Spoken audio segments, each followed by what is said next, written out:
స్వాగతం. ముందుగా తలకాయ వార్తలు చూసి అటెన్క వార్తలకు పోదాం. డాక్టర్ను కాలబెట్టిండు, తిట్టినందుకే ఈ పని చేసిండు. మల్లోపారి లెజెండ్ నోరు జారిండు, మెగా అభిమానులు గుర్రమంటాండ్రు. చర్చలు లేవంటన్న బండి, మీరంతా అప్పుడేటు పోయిండ్రండి. హరీష్ అన్న ఫైరు, నష్టపోతున్నారట రైతులు. కేఏ పాల్కు సూటి పెట్టిన తుపాకీ. ఇవాళ మన తుపాకీ రాముడు కేఏ పాల్తో పంచాలు ముంగటేసుకున్నట్టున్నాడు కదా. పిలుద్దాం ఓ పారి. ఓర్ తుపాకీ ఏడన్నా విడురా. వచ్చే పై తుపాకీ రాముడు రానే వచ్చా మహారాజా. ఏ అల్లం సాబ్, బెల్లం సాబ్, కొత్తిమీర సాబ్, పుదీనా సాబ్, పుంటికూర సాబ్. ఇక ఇవాళ మనతో ముచ్చట పెట్టికి వచ్చిండు. 150 దేశాల ప్రెసిడెంట్స్కి బ్లెస్సింగ్స్ ఇచ్చిన వీరుడు, ఒంటి చేత్తోని ప్రపంచ యుద్ధాలు ఆపిన శూరుడు, ఆయనే కేఏ పాల్. మరి ఇంకెందుకు లేటు, పాల్కి పెడదాం మన మాటలతోని పోటు. నమస్తే పాల్ సారు. అగో కాకి కరెంట్ షాట్ కొట్టినట్టు గట్ట చూస్తున్నాడు. ఓ సారు, ఓ పాల్ సారు. ప్రశ్నించిన వాళ్ళు జైల్లో పెడుతున్నారు, నోరిప్పుడు వాళ్ళు నోరు మూయిస్తున్నారు. అబ్బాబాబాబాబాబా, ప్రాస అదిరింది సారు. అవు సారు, ఇంతకీ ఎవరి మీద అరుస్తున్నారు? 2 తెలుగు రాష్ట్రాలు ఇస్తున్న డబ్బు ట్యాక్స్ రూపంలో 1,00,000 కోట్లు అయితే వారు మనకి అన్ని విధాలా తిరిగిస్తుంది 40,000 కోట్లు మాత్రమే. ఓహో, మొత్తం 2 రాష్ట్రాల లెక్కలు పత్రాలన్నీ సార్ దగ్గరికే ముందుగానే పోతట్టున్నాయి. అందుకే అంత కాన్ఫిడెంట్తో చెప్తున్నాడు. నువ్వు చెప్పు సారు, చెప్పు చెప్పు. ఈ సంగతి సాధారణ ప్రజలకు అర్థం అవట్లేదు. అర్థం కాదు సారు. ఇగో మాలాంటి వాళ్ళకు అసలే అర్థం కాదు. ఎందుకంటే మీరు మేధావి కదా, మీకు అర్థమవుతుంది. మాకేది అర్థమవుతుంది, అంతే కదా అనల్లా. ఇక్కడున్న 2 తెలుగు రాష్ట్రాల్లో ఉన్న అన్ని పార్టీ నాయకులు మోదీకి తొత్తులే. ఓహో, పెద్ద తలకాయకే సూటి పెడదామని వచ్చిండు సారు. అవు సారు, ఎందుకు సారు మోడీ సారు పైన నీ ఫైరు? అక్కడ చంద్రబాబు నాయుడు, ఇక్కడ రేవంత్ రెడ్డి, కేసీఆర్, కేటీఆర్ ప్రశ్నించడమే మానేశారు. అగో ముచ్చట గమ్మత్తుగానే ఉన్నది. ఇప్పుడు బీఆర్ఎస్ పార్టీ అధికారంలో లేకపోయా, మరి కేసీఆర్ సారు, కేటీఆర్ సారు ఎందుకు ప్రశ్నిస్తారు? ఎందుకు ప్రశ్నిస్తారు అంటున్నా. ఒక విషయం మాత్రం నేను పిలుపునిస్తున్నాను మన 2 తెలుగు రాష్ట్రాల తెలుగు ప్రజలకు. ఏందో ఆ పిలుపు? ఓ జనాలు, సారు ఏదో పిలుపునిస్తారంట, జర అంటే నూర్రి. అడుగుతున్నారా ప్రశ్నలు? ఇవి రైట్ ప్రశ్నలా కాదా? ఇవి జరుగుతున్నాయా లేదా? మాకంత స్థాయి లేదులే సారు. మీరంటే ఫేమస్ ఫిగర్ కదా వాళ్ళనే, మరి మీరే అడగొచ్చు కదా. ఆ ప్రశ్నలు ఏందో మీరే అడగొచ్చు కదా, మమ్మల్ని ఎందుకు? ఈ టెర్రరిస్ట్ అటాక్లు ఎందుకు జరిగాయి, ఎప్పుడు జరిగాయి, ఎలా జరిగాయి, ఎందుకు జరిగాయి అన్న ప్రశ్నలు ఎవరైనా వేస్తున్నారా? అగో వేస్తూనే ఉన్నారు కదా సారు. బహుశా మీరు చూస్తలేరు కావచ్చు, అంతేనా అనులా? మీ నాయకులను మీరు నమ్మకండి, ముఖ్యంగా మందకృష్ణ మాదిగ లాంటి నాయకులు నమ్మకండి. అగో మధ్యలో ఆయన ఏం చేసిండు సారు? ఓహో, మోడీ సార్కు దగ్గర అయిండానా మీ కోపము? మధ్యలో నాకెందుకు తీయుర్రి మీ పాలిట్రిక్స్. బానిసలారా, ఈ పార్టీలో ఉన్న బానిసలారా బయటకు రండి. బయటకు వచ్చంట పాలు కుండ పార్టీలు అంట చేరుర్రి, అంతేనా సారు? దేశాన్ని కాపాడే సమయం ఆసన్నమైంది. ఓహో, ఇప్పుడు మీ పార్టీలో చేరితే దేశాన్ని కాపాడినట్టు అంటారు, అంతేనా మహారాజా? చెప్పు చెప్పు, ఇంకా చెప్పు ఇంకా. కాంగ్రెస్ 54 సంవత్సరాలు, బీజేపీ 15 సంవత్సరాలు, అప్పుడు వాజ్పేయి టైంలో ఫెయిల్ అయిందని కళ్ళకు కనబడుతుంది. ఇంకా రాష్ట్రంలో ఉన్న రాజకీయ నాయకులు తొత్తులు, వీరంతా తొత్తులు, మోదీకి తొత్తులని క్లియర్గా మీకు కనపడింది. వాళ్ళు తొత్తులు, నువ్వు చెప్పేవన్నీ నీతులు. ఇక చాలా అపురిసాలు నీ మాటలు. ఒకటే చెప్పుకుంటుర్రు గొప్పలు. అగో మళ్ళా సైలెంట్ అయ్యిండు సారు. ఓ మహారాజా, జర మరి ఓరి మీకు దండం పెడతా, పో పో అయ్యా. చూసిరు కదా అనుల్లా, పాల్ సారు పనికిరాని మాటలు. రేపు ఇంకో పర్సనాలిటీని పట్టుకొని మళ్ళా వస్తా. తెలుసుగా నా పేరు తుపాకీ, నేను ఈయనెవ్వరికి. ఒకప్పుడు పచ్చగడ్డేస్తే బగ్గు మనటట్టుండే గీ హీరోలు జర్ర ఈ మధ్యలోనే పాలు నీళ్ళ లెక్క కలిసిమెలిసి ఉంటాన్రు అని అనుకుంటే మళ్ళీ పారి ఈ వాదం పీక్స్ స్టేజ్కి పోయింది పోన్రి. మరి ఇంతకీ ఇది ఏం పంచాదో చూసొద్దాం పాన్రి.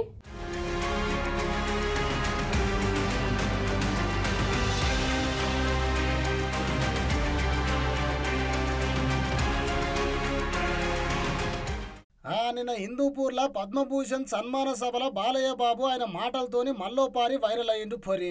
అరే ఏంది అమ్మాయిల గురించి మాట్లాడలేదు, సారే జహాస అచ్చా అని నోరు రోలు కాలేదు, నీకంటి చూపుల్లోనా అని పాట పాడలేదు. మరి ఏం మాట్లాడిండు సారు అంటే ఒక పారి వీడియో చూడుర్రి. ఒక నటుడైనంత మాత్రాన ఎమ్మెల్యే అవ్వాలని లేదు. వరుసగా ఎంతోమంది వచ్చారు రాజకీయాల్లోకి, ఇవాళ నామరూపాలు లేకుండా పోయారు, అడ్రస్ లేకుండా పోయారు. కానీ ఇవాళ ఇక్కడ పనులు చేశాం కాబట్టి నన్ను గెలిపించారు. ఇన్నరా అనుల్లా సారు ఎవరిని ఉద్దేశించి అన్నాడో జర డీప్ గా ఆలోచన చెయ్యుర్రి, మీకే సమజ్ అవుతుంది. ఏంది సమజ్ కాలేదా? అయితే మల్లోపారి మీరు ఈ వీడియో చూడాల్సిందే పొరి. ఒక నటుడైనంత మాత్రాన ఎమ్మెల్యే అవ్వాలని లేదు. వరుసగా ఎంతోమంది వచ్చారు రాజకీయాల్లోకి, ఇవాళ నామరూపాలు లేకుండా పోయారు, అడ్రస్ లేకుండా పోయారు. కానీ ఇవాళ ఇక్కడ పనులు చేశాం కాబట్టి నన్ను గెలిపించారు. రాజకీయాలకు చాలా మంది వచ్చిర్రు, అటెన్క వాళ్ళందరూ నామరూపాలు లేకుండా పోయిర్రు. రాజకీయాలకు వస్తే సరిపోదు, ప్రజలకు సేవ చేయాలి, అందుకే నన్ను హిందూపూర్ జనాలు 3 సార్లు గెలిపించిర్రు అని అన్నాడు బాలయ్య సారు. ఇక ఇది కేవలం మెగాస్టార్ చిరంజీవి సార్నే ఉద్దేశించి అన్నాడని అలా హార్డ్ కోర్ అభిమానులు గరం గరం అవుతున్నారు పొర్రి. మరి ఎందుకు మెగా అభిమానులు ఈ ముచ్చట మీద గింతగానం గరం అవుతున్నారు అంటే, ఇది వరకు చిరు సారు కాంగ్రెస్ పార్టీలు ఉన్నప్పుడు వీళ్ళిద్దరి మధ్య మాటల యుద్ధం బగ్గనే నడిచేది. నువ్వెంత అంటే నువ్వెంత అనుకున్న దినాలు కూడా మస్తుగున్నాయి. అంతేకాదు ఇద్దరి సినిమాలు ఒకటే రోజు చెర్తుకు విడుదల చేసేటోళ్ళు. అగో అట్లుండన్నట్టు కథ. ఇక కాలం మారుతున్న కొద్దీ మనుషులు మారుతారు అన్నట్టు మొన్న 2024 ఎన్నికల కాడ నుంచి ఇద్దరు ఒకటైరు పోరి. అదే కాకుండా మొన్న బాలయ్య సారు 50 వసంతాల సినీ జీవితం పూర్తి చేసుకున్న సందర్భంగా ఆ సన్మాన సభకు చిరు సారే గెస్ట్ కు వచ్చిండు. ఇక ఆయన సభలో మాట్లాడుకుంటా ఒక మంచి కథ సిద్ధం చేయుర్రి, నేను బాలయ్య కలిసి నటిస్తామని దర్శకులకు హింట్ కూడా ఇచ్చిండు. మరి మొన్ననేమో వాళ్ళిద్దరి మధ్య మంచి స్నేహపూరిత అనుబంధం కనిపించింది. ఇప్పుడు బాలయ్య మాటలు రచ్చలేపుతున్నాయి ఏందని వాళ్ళ అభిమానులే అవాక్కైపోతురట పొర్రి. చూడాలి మరి పంచాయతీ ఏడదాకా పోతుందో.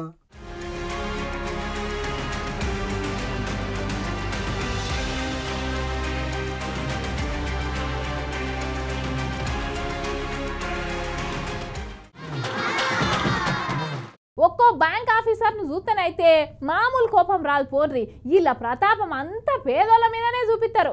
ఒక్క నెల లేట్ అయిందంటే చాలు వీళ్ళ ఇంట్లో సొమ్ము అంతా ఎత్తుకపోయినట్టే ఇంటికొచ్చి ఇజ్జత్ తీస్తారు. ఇగో గట్నే ఓ తాన ఈఎంఐ కట్టాలని ఇంటికొచ్చి ఎట్లా పడితే అట్లా మాట్లాడితే ఆ అన్న ఏం చేసిండో ఎరికైనా చూడుర్రి.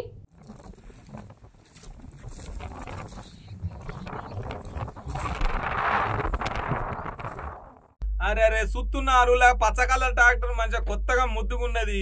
పెట్రోల్ బట్టి ఏం కావచ్చు అన్నకు ఏమో చెప్తున్నాడు ఇందాం. ఎల్ఎన్టీ ఫైనాన్స్ ఇంటికొచ్చి ఫైనాన్స్ రికవరీ ఏజెంట్ ఇంటికొచ్చి చాలా దారుణంగా మాట్లాడిండు. చాలా గలీజ్గా వల్గర్గా మాట్లాడిండు వాడు.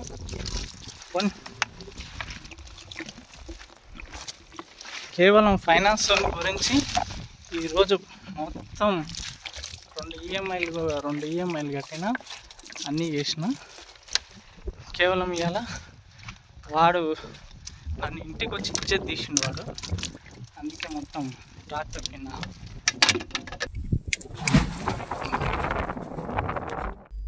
అర్రర్రర్రర్ర ట్రాక్టర్ కాలిపోవట్టే వాళ్ళు. ఎల్ఎన్టీ ఫైనాన్స్ ఆఫీసర్ ఏజెంట్ ఏవట్టి ఇంత కథ అయింది అన్నట్టు. ఇంటికి వచ్చి ఇష్టం ఉన్నట్టు ఇచ్చిండట ఈఎంఐలు కట్టవా అని చెప్పేసి. ఇక నువ్వు గింత తానికి వచ్చినావా అని చెప్పేసి అక్క ట్రాక్టర్ని కాలబెట్టే పని చేస్తాడు ఈ వినియోగదారులు కొన్నాయనే. ఇష్టం ఉన్నట్టు తిడితే ఊకుంటారా? 3 లక్షలు నష్టం వచ్చినా సరే. కానీ నన్ను ఇంటికి వచ్చి గంత మాట అంటాడా? ఇగో లొకేషన్ పంపినా రా చూసుకుందాం, వచ్చి తీసుకోపో నీ ట్రాక్టరు అని మొత్తం బుడిదప్పాలు చేసిండు పోయి ట్రాక్టర్. అబ్బాబ్బా వెళ్ళిపో. ఎల్ఎన్టీ ఫైనాన్స్ లొకేషన్ కూడా పెడతా, పెట్రోల్ పోసి మొత్తం నిప్పంటించి తీసుకొని పో. ఇంటికి వచ్చి టూ మచ్ మాటలు మాట్లాడిన వాడు నన్ను. ఇంతకీ ఈ ముచ్చటేడైందంటారా? నాగర్ కర్నూలు జిల్లా తిమ్మాజిపేట మండలం చేగుట్ట గ్రామానికి చెందిన గడ్డం రవంటాయినే ఇగో ఈఎంఐ 18,000 కట్టాలట. ఇక కట్టకపోయేసరికి ఇష్టం ఉన్నట్టు మాట్లాడేసరికి మొత్తం ఇగో మంచిగా చిలకలకు తీసుకొచ్చింది. ఎవరు జాగలో చూసిండు, పెట్రోల్ పోసిండు, నిప్పు అంటించిండు. ఎట్లా కాలిపోతుంది చూడురి. ఈ ఫైనాన్స్ ఆఫీసర్లు కూడా ఇట్నే చేస్తారు. పోన్రి ఇవాళ కాకపోతే రేపు కట్టపోనా ఇంటికి వచ్చి గాయంత దానికే గంత ఇచ్చద్ది అన్న. ఒక్కోడు కోట్లు ఎగ్గొచ్చిన వాళ్ళు ఉన్నారు. గల్ ఇంటికి పోయి గిట్టే మాట్లాడతాడు. ఈ ఏజెంట్ అగువకు దొరికినారు కూలి చేసుకుంటోళ్ళు రైతులు అనగానే. ఇప్పుడు తీసుకపో ట్రాక్టర్ వచ్చి ఎట్లా గుంజుకపోతావో అని చెప్పేసి కింద కామెంట్లలో గట్టిగానే రాసుకుంటూ వస్తున్నారు సాధారణమైన పబ్లిక్.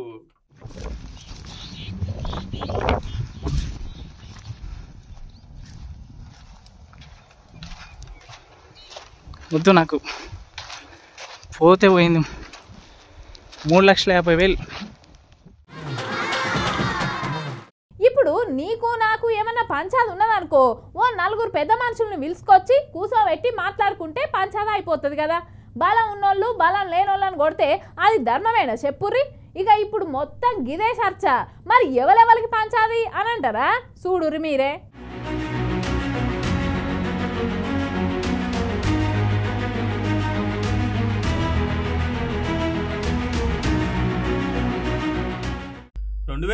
సంవత్సరానికల్లా మావోయిస్టులనే పేరైన వాడకుండా చేస్తానే అమిత్ షా సార్ కంకణం కట్టుకొని ఉన్నాడు కదా. అవు గందుకోసమని మావోయిస్టులు ఏడ కనబడ్డా కానీ ఆడికి ఉరుకుతున్నారు మన పోలీసు వాళ్ళు. అట్లా ఈ నడుమ చాలా ఎన్కౌంటర్లు కూడా జరిగినాయి. ఇక గిదంతొక్కెత్త అయితే మన ములుగు జిల్లాలో ఉన్న కర్రెగుట్ట కాడ హిడ్మా ఉన్నాడు. అట్నే చాలా మంది నక్సలైట్లు ఉన్నారు అని చెప్పేసి పోలీస్ బలగాలంతా గుట్ట చుట్టూ రౌండ్ అప్ చేసేసరికి అవి గట్ల చంపుకుంటా పోతే ఎట్లా? మావోయిస్టులు మేము చర్చలకు సిద్ధం, కూర్చొని మాట్లాడుకుందాం, మంచిది చెడైంది అంటున్నా కూడా మీరు ఇట్లా సంపుడు ఎంతవరకు కరెక్ట్ అని చెప్పి దేశం అంతా మావోయిస్టులకు సానుభూతి పెరిగింది. అగో గదిని వినే ఇప్పుడు బండి సంజయ్ సార్ క్లారిటీ ఇస్తున్నాడు 200 రూపాయలు. మరి ఆ రోజు కేసీఆర్ గారు వేరు, రేవంత్ రెడ్డి గారు వేరు. వాళ్ళ దూరదర్శన్ రిపోర్టరు ఆడ టెలికాస్ట్ కవరేజ్ కోసం పోతే ఆయన చంపేశారు 1 లక్ష ఏళ్ళు. మరి ఆ రోజు కేసీఆర్ గారు ఎందుకు మాట్లాడలే, ఈ సంఘాలు ఎందుకు మాట్లాడలే, రేవంత్ రెడ్డి ఎందుకు మాట్లాడలే? అరే వరంగల్ సామా జగన్మోహన్ రెడ్డి మా కార్యకర్తను చంపేశారు, జాతీయ జెండా ఎగరేసి చంపేశారు, అప్పుడు ఎందుకు మాట్లాడలే? వీళ్ళు హౌస్మన్ గౌడ్ చంపేశారు, అప్పుడు ఎందుకు మాట్లాడలే?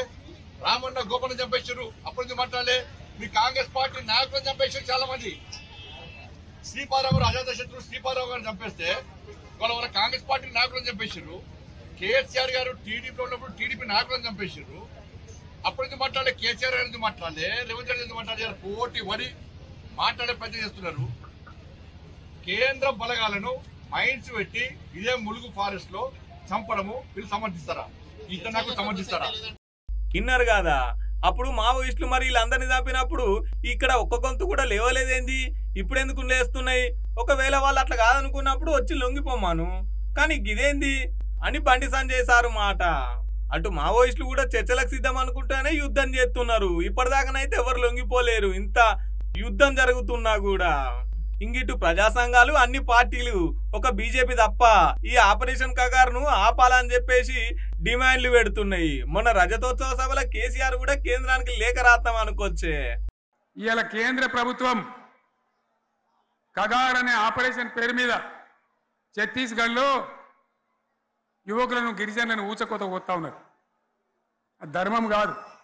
వీళ్ళు ఏమవుతున్నది, నక్సలైట్లు ప్రతిపాదన పెడుతున్నారు, మేము ప్రభుత్వం దగ్గరకు వచ్చి చర్చలు చేయడానికి సిద్ధంగా ఉన్నాము అంటున్నారు. నేను కోరుతా ఉన్న కేంద్ర ప్రభుత్వాన్ని, బలం ఉన్నది కదా అని చంపుకుంటా పోవుడు కాదు, అది ప్రజాస్వామ్యం కాదు. ఆపరేషన్ కగార్ వెంటనే ఆపేయండి. వాళ్ళని పిలిచి, ఆ నక్సలైట్లను పిలిచి డెమోక్రటిక్ స్పేస్ ఇచ్చి చర్చలు జరపండి. వాళ్ళు ఏం మాట్లాడతారో చూడండి. అది కూడా నల్లనా తెల్లనా దేశం ముందరికి రాని. కానీ అట్లా కాదు, మొత్తం ఏరి పారెత్తాం, కోసి పారెత్తాం, నరికి పారెత్తాం అంటే మిలిటరీ ఉన్నది మీ దగ్గర కొడతారు, కానీ ప్రజాస్వామ్యం అనిపించుకోదు. ఈ మాట ఢిల్లీకి ఉత్తరం పంపిద్దామా? మీరందరూ సపోర్ట్లు కొడితే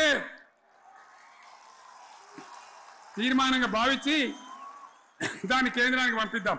అయినా వాళ్ళు కూర్చొని మాట్లాడదాం అంటారు కదా సారు. ఓసారి కూర్చొని మాట్లాడితే లెక్కేందో ఒడిచిపోయాయి కదా, ఎందుకు ఈ రక్తాలు వారిచ్చుడు? వాళ్ళు కూడా మనసులే కదా, వాళ్ళు కూడా మన భారతీయులే కదా అని అనవచ్చిరు నెటిజనాలు. చూడాలి మరిగా ఈ ముచ్చట ఇంకెంత దూరం పోతుందో. ఏమవుతుందో ఆఖరికి.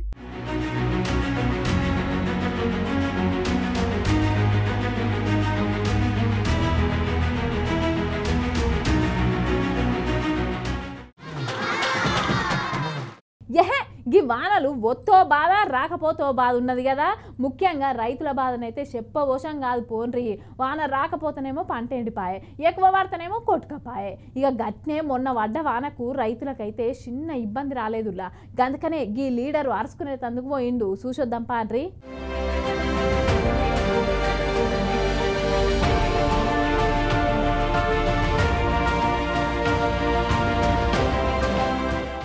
మరెవ్వ హరీష్ రావు సార్ మొత్తం సిద్దిపేట కళ్ళ తిరుగుతున్నట్టుండు కదా. అగో మార్కెట్ యార్డ్లకు పోయి ఒడ్లు కొంటోళ్ళను ఒడ్లు అమ్ముకుంటోళ్ళను ఎట్లా వలకరిస్తుండు, ఏమంటున్నాడో ఈను రూపారి. ఏడ జాగుంది సంచులు పెట్టి నువ్వు ఈ సంచులు తీయపోతేవి పోకపోయా ఆమె ఏడెండ పోయారు అడుగు ఇంకో తెల్లారి వరకు మొలకలు లేదు, లారీలు లేవు. ఇక్కడ మాలిష్ జరుగుతుంది సార్. జరుగుతుంది, ఎవరు సాల్వ్ చేయాలి? మార్కెట్ డిఎం ఏం చేస్తుండు, డిఎం మార్కెటింగ్ ఏం చేస్తుండు? ఏమయ్యా డిఎం మార్కెటింగ్ గడిదిస్తున్నావా? అమాలి సమస్య పరిష్కరించే తెలివి లేదా నీకు? ఇక్కడ కూర్చొని పనిచేసే తెలివి లేదా? అగో ఇన్నర్ కదా, మొన్న వానకు అడగాల్లో తడిసింది, ఇప్పుడు ఒడ్లు ఎండబోయాలి. ఏడ జాగుంది చెప్పురి, మొత్తం ఒడ్ల కుప్పలేనా. లారీలు వచ్చి ఒడ్లు కొంచపోయింది లేదు, ఇలా అమ్ముకున్నది లేదు, మొత్తం తడిసే. అట్లనే వస్తే మొలక కూడా వస్తుంది అని చెప్పేసి ఆడున్న ఆఫీసర్లు పిలిచి ఈడ లేబర్లు లేరు, ఆ లారీలు లేవు, ఏం పని చేస్తున్నారని గట్టిగానే అరుచుకున్నాడు. ఇక అంచెలు మైకుల ముంగట్టుకు వచ్చి ఇక ఎట్లా మాట్లాడుతున్నాడో ముందుగా లీను రూపారి.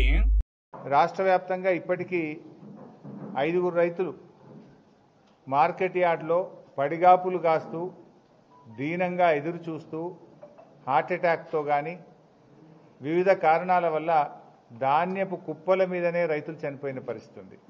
చీర్లపాలెం అనే గ్రామంలో మహిళా రైతు ప్రేమలత మార్కెట్ యార్డ్లో ధాన్యాన్ని తెచ్చి అక్కడే 2-3 రోజులు పడిగాపులు చేస్తూ చనిపోవడం జరిగింది.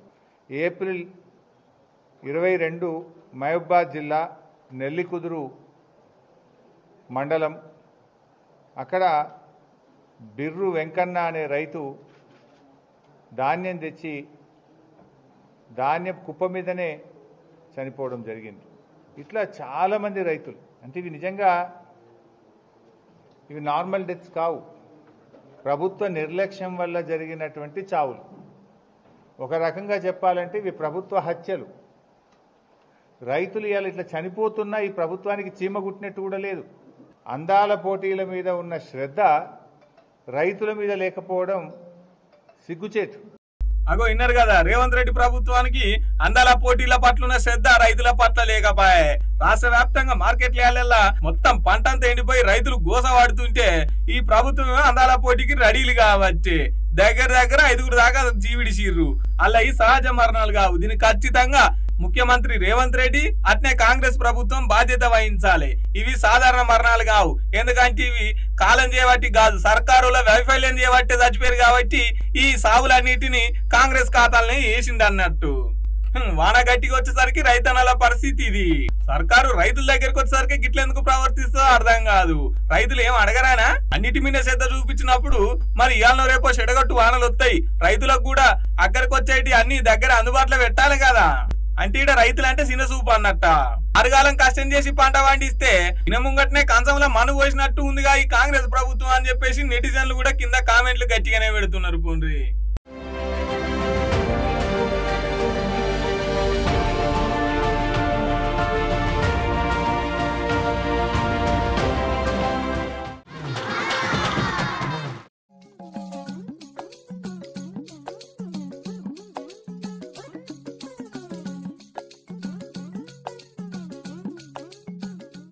ఇక ఎప్పుడైతే ఆడోళ్లకు ఫ్రీ బస్ అని రేవంత్ సర్కార్ వెచ్చిండో అప్పటికెళ్ళి అమ్మలక్కలది రోజుకో పంచాయతీ మోపైతున్నది. జుట్లు పట్టుకొని ఆడోళ్లే కొట్టుకోవుడు, లేకపోతే అల్కగా కండక్టర్ దొరికితే ఆయనను కొట్టుడు చేస్తున్నారు.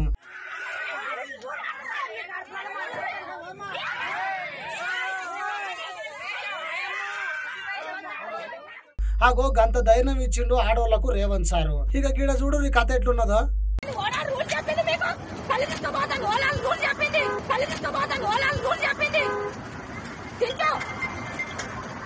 ఇన్నరా, కళ్ళు తీసుకుపోవద్దని ఎవడు మీకు రూల్స్ చెప్పింది అని బస్సుకు అడ్డం నిలబడి నేను ఈడికెళ్ళి కదలా అని గట్టిగా పంచాయతీ చేస్తున్నది అక్క. పక్కపొంటి ఎవరో వీడియో తీస్తుంటే తీ అస్సలు తగ్గేదేలే, నా కళ్ళు బాటిళ్ళ సంచులు తీసేదేలే అంటుంది అక్క. ఇక అసలు ముచ్చట ఏందంటే ఎప్పట్లేకనే పట్టణానికి కళ్ళు తీసుకుపోదామని బస్ స్టాండ్లో నిలబడ్డదట గీ అక్క. ఇక ఆడికి బస్సు రాగానే ఎక్కడికే పోతే ఓ అమ్మ కళ్ళు బాటిల్ తీసుకొని బస్సులకు ఎక్కకు అని డ్రైవరు కండక్టరు కయ్యానికి దిగిరట. ఇదెక్కడి రూలు, నేను ఎప్పుడు తీసుకుపోతూనే ఉంటా కదా అంటే ఆ డ్రైవరు కండక్టరు వద్దంటే వద్దు అని చేతు చేసేటలకి ఇట్లా బస్సు ముంగట్టుకు వచ్చి లొల్లి చేస్తున్నది. అవు డ్రైవర్ సాబు, కళ్ళు తీసుకపోతే తప్పు అనే రూల్ ఉన్నదా అనే అసలు ఏందో ఏమో. ఇక ఈ ముచ్చట ఏడ జరిగిందో తెలియదు కానీ బోర్డు మీద అయితే నల్గొండ అనే పేరు ఉన్నదిలా.